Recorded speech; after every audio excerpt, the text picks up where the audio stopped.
lives of the musicians that made them, and a wide array of interesting facts in general. It's freeform radio at its finest. Hear what you rarely hear anywhere else here on Radio Free Saturday mornings, 9 a.m. to 11 a.m. every Saturday on KSJE.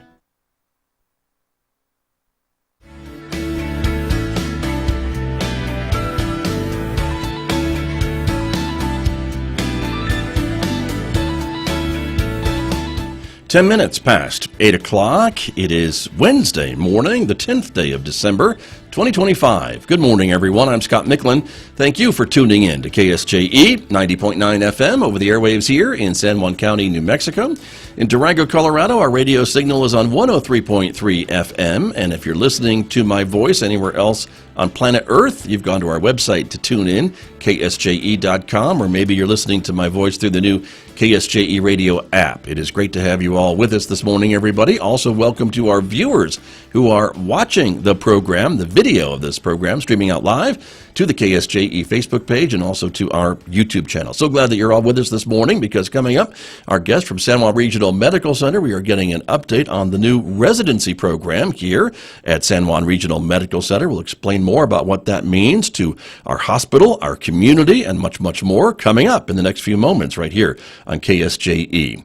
Then, of course, we remind you, next hour, Mick Hess will take us roving with the arts. That is our weekday classical music program. That is coming up at 9:06 on KSJE today. Take us to 10:30, and right on Four Corners, our local and regional author program. This week, Delcherie Gladden is talking with Bloomfield author. That is Matthew Alexander. He's her guest today at 10:30 on KSJE. Don't forget, you can also connect with us on other forms of social media in addition to Facebook and YouTube. How about Instagram or Blue Sky or X? And if you listen to podcasts, you can find our podcasts wherever you listen to them. They're available. Subscribe for free and maybe discover a new local program that you may have missed recently, or get ready for those holiday road trips and listen to something local.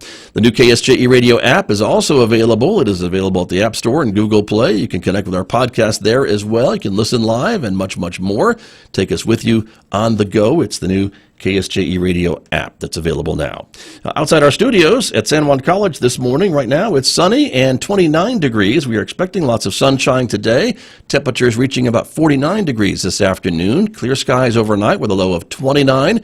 Sunny and 50 degrees tomorrow, back down to 49 on Friday, 48 degrees for a high on Saturday. Overnight lows, as you can see, still mostly hovering right around upper 20s, 30 degrees or so.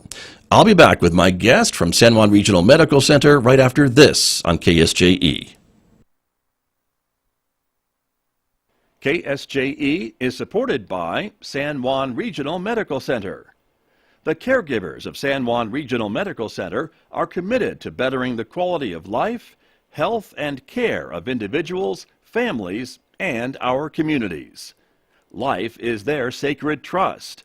Better is their mission. Here is their home. San Juan Regional Medical Center, improving the health of the Four Corners since 1910. KSJE is supported by the annual Dave and Friends Polar Plunge, New Year's Day at Farmington Lake. Proceeds from this year's plunge will benefit Theater Ensemble Arts. Join the group at noon Thursday, January 1st, 2026 at Farmington Lake. Make the $20 suggested donation at the gate to watch the fun or take the polar plunge yourself.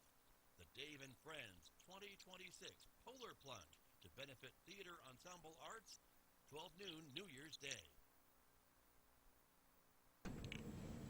I'm back in Studio A this morning with my guest, as I mentioned, from San Juan Regional Medical Center, friend of the show. It's always great to have her on. Back with us this morning, Dr. Erin Philpott is joining us this morning. Dr. Philpott, welcome back to KSJE. Good morning. Good morning, Scott. It's great to be here. Thank you for having me. You bet. Thank you for taking the time to visit with us about this exciting residency program at San Juan Regional Medical Center. We talked to Dr. Underwood about that a few months ago, as it was just kind of coming into development stages, and now I understand there's a lot more to share. So can you give us an update on how things are going? Yes, indeed. So some very exciting news. We were accredited by the Accreditation Council of Graduate Medical Education, which is essentially the governing body here in the United States that evaluates programs, hospitals, and all the provided content for accreditation or approval, ensuring their standardization across medical training. So we received our accreditation in September, and we are now recruiting, accepting applications for our first class of internal medicine residents. We've had many, many applicants, over 1,000 in fact. Wow. And we intend to start, just 4 residents, July 1st, this next year, July 1st, 2026. So we are busily preparing for the arrival of residents and currently interviewing many individuals, about 76 interviews we're doing over the course of November, December, and January. Got you. And these applicants that you've been looking at, these 1,000 applications, are they from the state, the region, or all over the place? Where are they coming from? Yeah, great question. So actually all over the world. Wow. We do have some applicants from the United States, but the vast majority of our applicants are international medical graduates. This is fairly common, especially for new programs, but overall in the United States, about 40 to 45% of internal medicine trainees are international medical graduates, and then compose a large portion of our actual physician workforce here in the U.S. Got it. And so help us understand maybe how the residency kind of works into someone's education or a future doctor's education, right? They need a residency kind of to move on to the next level. Is that an important step, I guess, in getting to practice medicine? Yes, excellent question. So just to walk you through kind of the whole training journey, I Right. guess you could call it, to become a physician, which is quite long and indeed a journey. So of course, first you attend and this is the United States, of course. Other countries have a little bit different structure, but somewhat equivalent. So in the United States, you attend your undergraduate medical education for 4 years. You can major in anything, but you are required to complete certain pre-medical classes. You take the MCAT, which is like the medical school entrance exam. You then go to medical school for 4 years. The first 2 years are traditionally more like classroom teaching experiences like anatomy, physiology, pharmacology, all those sort of core foundational concepts. The second 2 years are traditionally your clinical years, so you're doing rotations, and the community is likely aware we have medical students primarily from Burrell College of Osteopathic Medical School, but from other places as well, rotating already at San Juan. So those are medical students in their third and fourth year of medical school. Once you complete medical school, then you go on to apply for the specialty of your interest. So we have internal medicine, of course, which is then the launching point to multiple other subspecialties like cardiology, rheumatology, endocrinology. Internal medicine residency is 3 years in duration, and as I said, there's a very structured curriculum that the ACGME, or Accreditation of Graduate Medical Education, requires. And then after completion of your residency, you become a full-fledged doctor. So internal medicine physicians can go on to become either physicians who work in the hospital, like I do, or primary care physicians that work in the community and manage primary care needs, or on to fellowship, which is, as I was mentioning, where you can become a subspecialist, like a cardiologist, nephrologist, etc. Got you. But that residency, I guess, is the key to opening up those other journeys, as you would say. Definitely, yes. Got it. And so with this, is it the hope of the program and the hospital to maybe get some of these residents here, and then maybe they enjoy their time so much they don't want to leave after 3 years, and maybe set up shop either in the community or fill an opening at the hospital or some local need? Yes, that is exactly the goal. So evidence shows that about 60% of graduates from residency programs who do school and their residency in the area. They stay and practice in the area where they complete their training. So there's pretty good evidence to suggest that that is what happens, and that is our goal. And in fact, that was a big reason why we as a hospital have pursued graduate medical education here at our facility, because we do have a very significant shortage in San Juan County of primary care physicians, specifically internal medicine primary care physicians. And then, of course, we have a void of subspecialists as well, and hospital medicine physicians as well. Got you. And you said the first class is going to be made up of how many of these residency students?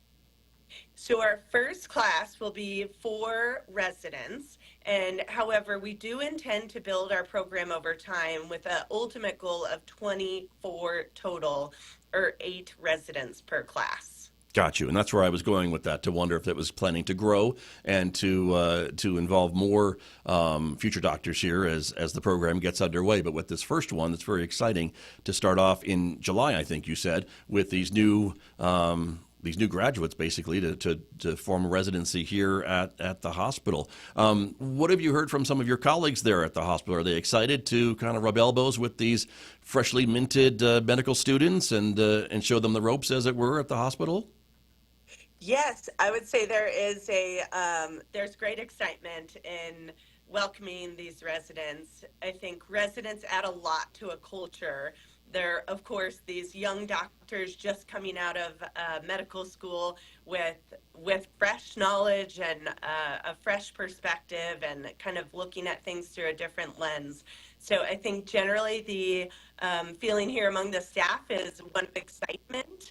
And I think the community should also feel that way. There's some pretty good evidence to suggest that quality of care actually improves with the presence of graduate medical education programs and learners in hospitals.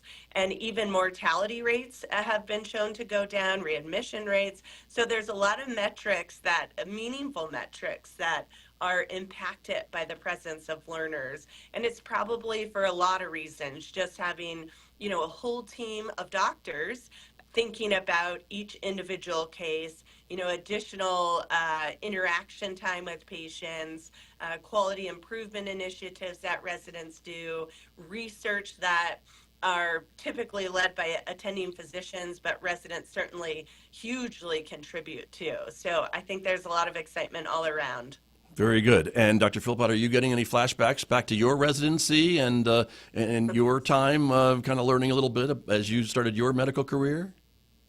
100%. Yes. It's making me think about it a lot, and what was hard and what I liked. And, I think the different, of course, generations coming into the workforce have really different values and outlooks. And so I think there's some real benefit to that, and I anticipate some real challenge there too.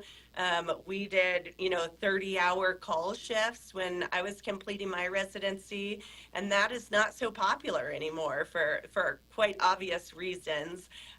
So it's going to be a big shift from even when I completed my training to now. And I think it's been really incredible to be here from kind of the inception of the program, and, creating those building blocks to create this structure of graduate medical education, because I think there is great opportunity for innovation and creativity in how we educate our physicians, our future physicians coming into the workforce, in a really positive way to provide excellent care. And can you remind us where you served your residency?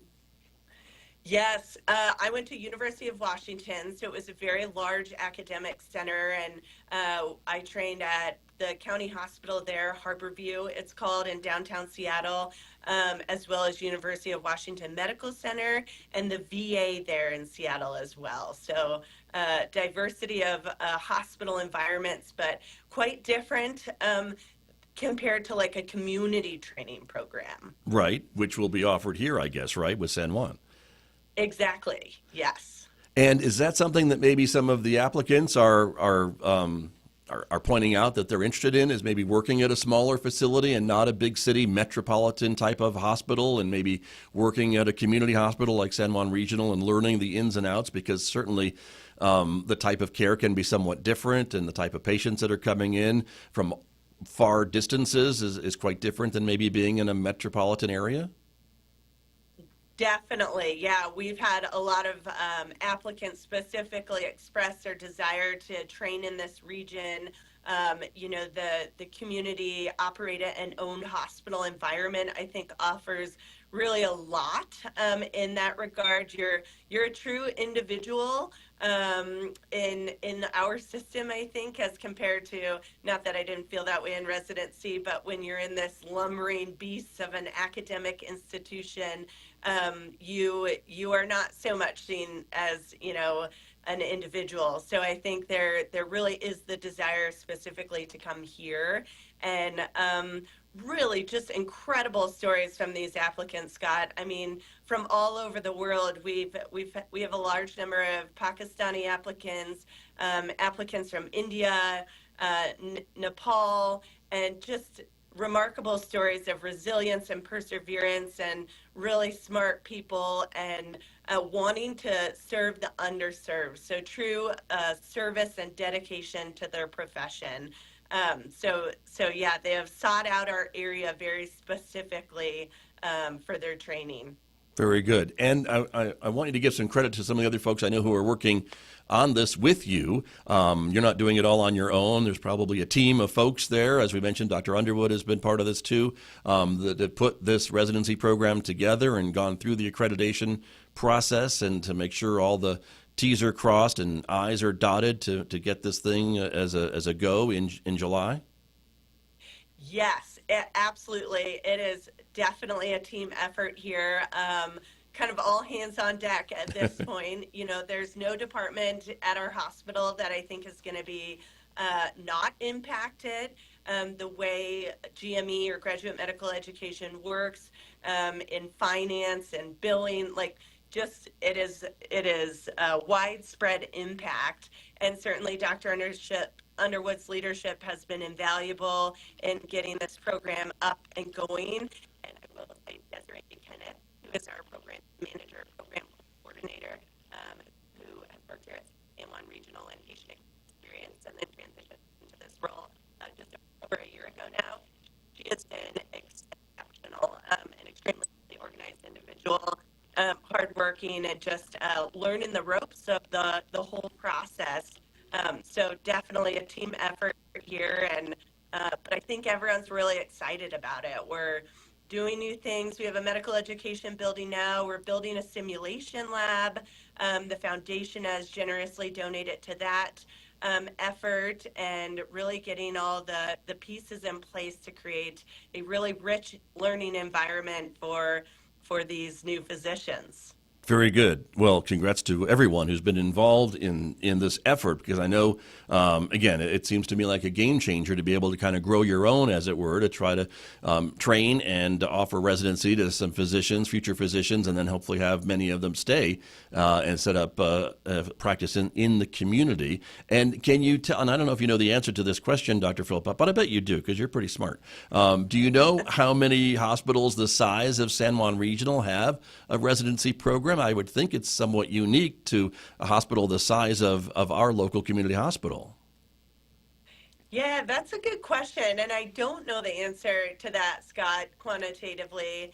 I will say there's a pretty good number of community programs. In fact, I went to a conference recently, a month ago, about in Atlanta, where we met with, it was all the program directors across the country. So there was a great number of community hospitals represented there. I think there's been, of course, with just healthcare shortages in every discipline across the United States, a great effort around the country to increase available resident physicians to get through their training to become physicians. So that number has been growing every year. Additional programs accredited, but I don't know exactly how many. Okay, I didn't mean to put you on the spot, but thank you for answering the question. And but it is exciting, as I mentioned. I think this is kind of a long-term goal as well to increase the physicians in the community. And so I think the idea behind this is that kind of a long-term investment, right? Even though we're going to have these 4 new residents in July, and you mentioned growing the program, that eventually the idea is to have 20 plus folks in this program and to be able to keep adding more to the local inventory, I guess, of doctors in the community? Yes, that is the long-term goal. So our program specifically is the structure is a bit complicated, but in essence, we are being sponsored is the word, sponsoring institution by the Right. New Mexico Primary Care Training Consortium. And they're a consortium that their goal is to increase, as I was just saying, the training possibilities for specifically primary care physicians. So our community needs assessment a few years back identified that we have a significant shortage of specifically internal medicine primary care physicians. And internal medicine physicians and primary care are trained particularly to deal with medically complex patients with multiple chronic disease conditions and kind of integrate all those pieces and provide a holistic plan for management of care. And I think we all know we have a very medically complex patient population here. But back to our community needs assessment, we identified that by 2026, our community would need about over 60 FTEs, so full-time equivalents of internal medicine primary care physicians. And we currently, to my knowledge, have about 5 FTEs in our community working as board-certified internal medicine primary care physicians. So our goal truly, as I was mentioning, any career path could be sought coming out of our program in internal medicine. So that subspecialty opportunity, hospital medicine opportunity, or primary care. But we are designing our program specifically, hopefully, in a way that really inspires that primary care pursuit, because it is so important and it is exactly what our community needs. And we are hopeful that those individuals will want to stay and practice within the community they trained and serve those community members. Right. And so a lot of thought went into, I guess, how you set up this residency program to fill this, I guess, most immediate need in the community based on that needs assessment. And I guess my next question would be, is it somewhat easier then once this residency program is up and running to kind of shift focus or add to it, to add another maybe specialty besides internal medicine to a residency program, or would you have to start all over from scratch, as it were? Yeah, so and you're asking about can we add additional subspecialty programs? Right. Is that Once the it's up, question? once it's up and running. Yes, so that is something that we have talked about and considered, but don't have a definitive plan on. It's the federal government and the reimbursement and the finances of graduate medical education is quite complex. But the bottom line is we will need to add additional programs if desired within 5 years of starting our program. So we are, it sounds like a long time, but gosh, that happens quickly, and there's a lot of pieces to get in place before doing that.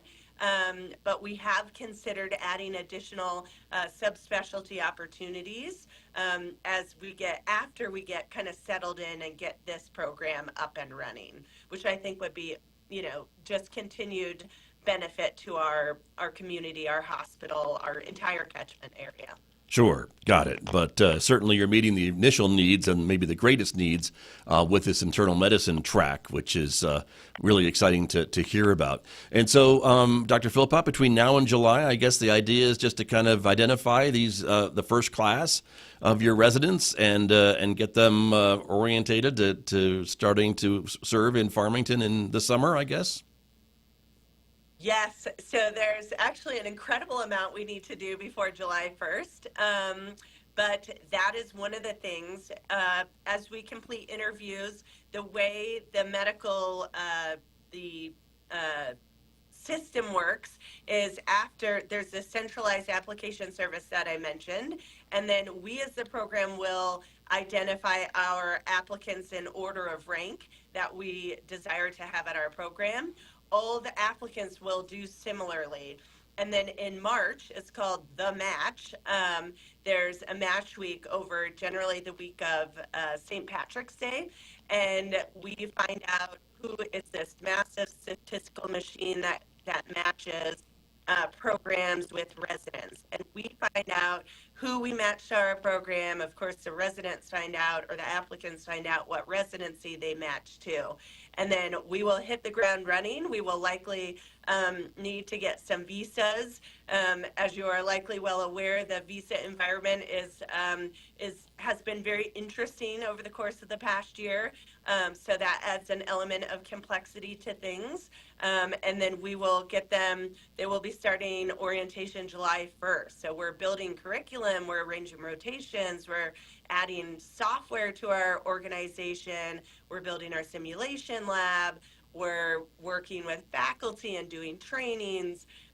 So a lot of different activities to take place before then. But I feel confident we're going to get it done, and we're going to get it up and running and off on the right foot right away to best support our residents. Well, I do too. It's very exciting news, and I know if you all down at San Juan Regional Medical Center have a goal, you always reach that goal, so I wouldn't be surprised if that happens, maybe a little bit ahead of schedule, but I wish you good luck with it.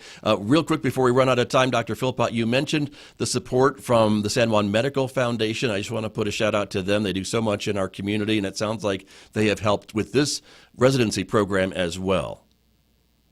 Yes, yeah, they've been incredible. We put in a request to the foundation for the building of a simulation lab, as I was mentioning. So we're getting a high fidelity mannequin, which we'll be doing multidisciplinary trainings with, and a number of other different procedural equipment items, as well as some consultation from a consultant at Brigham and Women's at Harvard. So yes, so grateful for them, Scott, and just the whole community really, and standing up and the support and surrounding institutions to help make this happen. And not only make it happen, but make it a incredible program, or what I envision to be an incredible program that will really give back to our community in many different ways.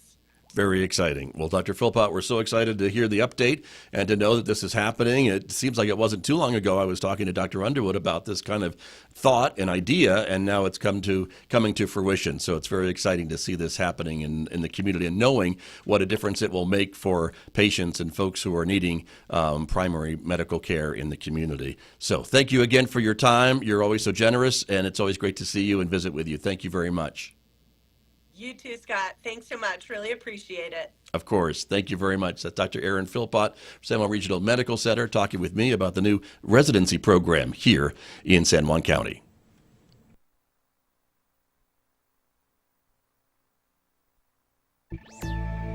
'Tis the season for TV shopping. From American Public